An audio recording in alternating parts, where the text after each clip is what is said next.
Sestra bratia, ja by som ako na záver toľko chcela povedať, že vďaka Pánu Bohu, že nežijeme v tom temnom stredoveku. A že neprežívame tie hrozný, ktorí sme sa tu dozvedeli. Vďaka Pánu Bohu, že máme naše pútnické miesto Mariánku tak blízučko, že nepotrebujeme ani lietadlo, ani auto, ani bicykel, ale že pešo krásne tam putujeme každý mesiac, naplnený láskou, túžbou, stretnúť sa s Pannou Máriou, našou Matičkou nebeskou, a máme času medzi sebou tiež nadobudnúť určitý vzťah jeden s druhým. Máme času pomeditovať, pomodliť sa za seba, za našich druhých, za našich blízkych. Takže ďakujeme Bohu, že to máme tak blízučko.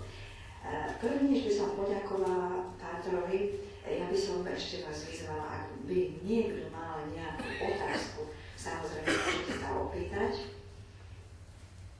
a potom by sme to oficiálne uzavreli. Nech sa páči, otvárame takú diskusiu, ak niekto niečo má k tomu.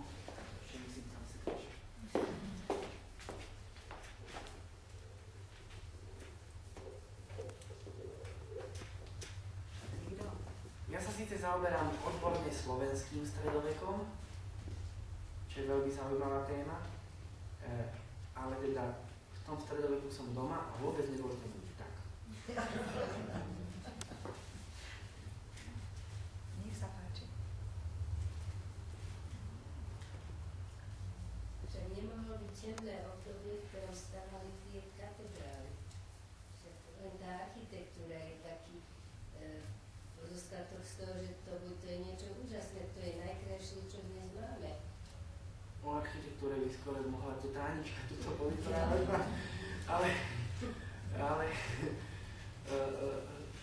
nie, ale krásna bola aj duša toho človeka a ja si dovolím tvrdiť, že možno, že to bolo spôsobené, že tých poznatkov z vedy bolo málo, ale nikdy nebolo taký súlad, ako harmónia medzi vedou, kultúrou a náboženstvom ako vtedy. A málo kedy sa vyskytlo toľko svetlých osobností ako vtedy. Takých mysliteľov a takých osobností, ktorí boli vtedy, už myslím si, že a teraz máme práve, že teraz by sme aj túžili, keby sa takí ľudia objavili a trošku nám osvetlili cestu, ale furt sa nerodia. Možno, že tie indigové deti, čo sa rodia po roku 2000, že tam sa nejaký nájde. Môžem? Áno. Ako s tým svätým Jakubom, teda pozreli sú tam tie ostatky v tom Santiago de Compostela, tu sú všelijaké pochybnosti a úvahy. Čo si o tom myslíte? To není dôležité. Takto, ešte raz, toto není dôležité. Viete čo, keby sme dopodrobne skúmali ostatky tam alebo inde, zistili by sme všeličo. Aj sa napríklad na niektorých miestach sa pravosť ostatkov potvrdzuje. Nedávno vedci robili rozbor analýzy obsahu hrobu svätého Mikuláša v Bari. A zistilo sa, že je to svätý Mikuláš. No, chvála Bohu. Čo sa týka apoštola Jakuba staršieho, ten sa tam zázrakom, jeho telo, keď bolo sťaté, uložili ho do lodky a proste zázrakom sa tam dostal pekne spiaci s palicou v ruke, na loďke došiel na ten severovýchod, či severozápad, jak som to povedal, Iberského poloostrova, tam ho našli. Po mori sa tam dostal na maličkej lodičke. Ale tie jeho pozostatky. Ale viete, toto není dôležité, či tie pozostatky sú práve. Stredovekí ľudia takto nerozmýšľali ako my, že potrebovali mať exaktné poznanie. Oni ani nevedeli, keby sme im vysvetľovali, čo to je exaktné poznanie, tomu by oni nerozumeli. Oni takto nerozmýšľali. Ich ťahala dopredu viera. Ja napríklad verím, že v tom hrobe odpočíva svätý Jakub starší. Ja tomu verím. Ešte niekto, nejaká otázka? Mohla by som. Nech sa páči. Nech sa páči. Nech sa páči.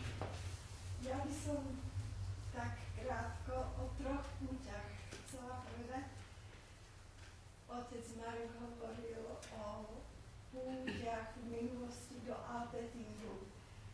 Ja som bola v Altettingu na puti, poriadal to Dom KDH z Bratislavy. Boli sme niekedy tesne pred alebo po 89. roku. Bola to svetová, to bola púť Slovákov roztrúsených po svete. Aj sme sa tam stretli s Pezinčanmi náhodou a bola to púť k výročiu smrti otca Tisu a bola aj možnosť navštíviť v tom kláštore jeho izbu, kde sa zdržiaval, kde žil, kde pracoval. Potom bola v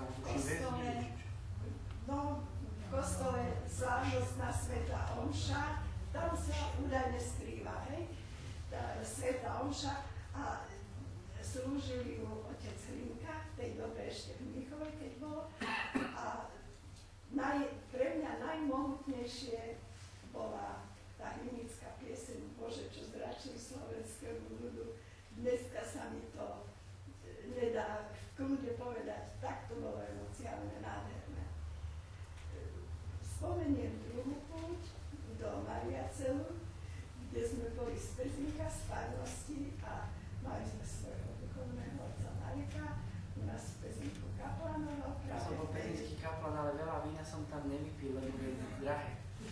No, bol to krásny deň, bola to prekrásna svätá omša, dojímavá krížová cesta. Škoda, že som nedoniesla fotografie z toho, čo sme robili, ale doniesla som jednu fotografiu mariacelskú z roku 1935, čo robili pútnici z Viničného Švajnsbachu. Ja som vtedy nežil. No, ani ja som vtedy nežila, ale moja maminka v Slovenskom kroji, vtedy 22-ročná, v 13. roku narodená, mi rozprávala, ako putovali do Mariacelu. Z Viničného do Pezinka ich otec zaviezol na voz. Z Pezinka do Bratislavy vlakom. Z Bratislavy do Viedne električkou a z Viedne cez hory do Mariacelu pešo.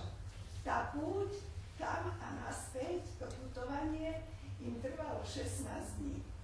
V nožke mali čižmy a ten krásny troj, aby sa teda v Mariaceli vystrojili.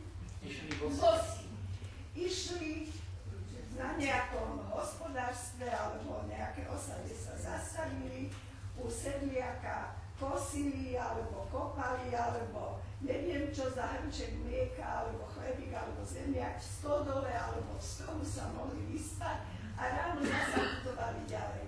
Až sa dostali do Mariacelu, ktorý máte sputovaný Mariacel a niekoľkokrát Annenberg, Josefberg.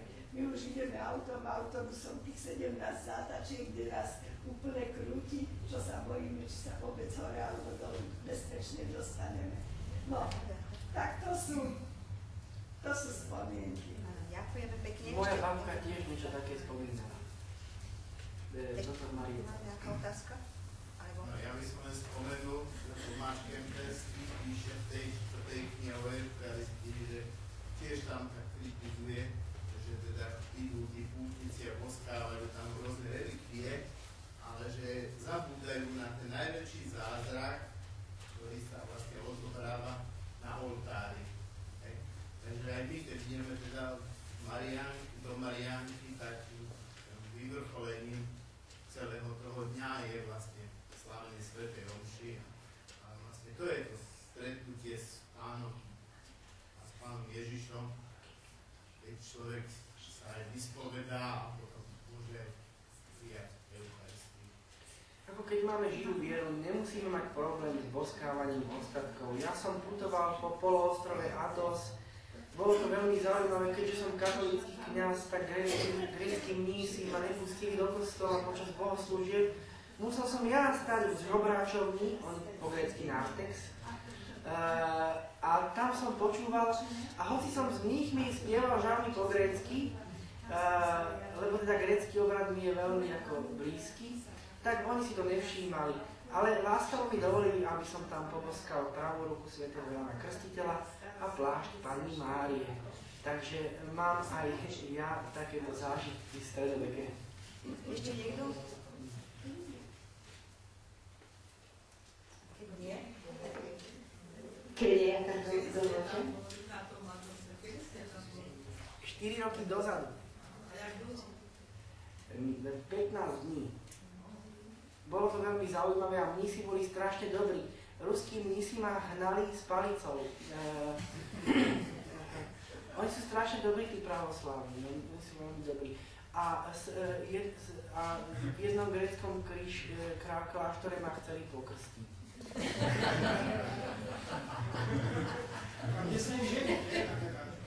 Našťastie tam nie sú ženy. Ale sú tam mačky.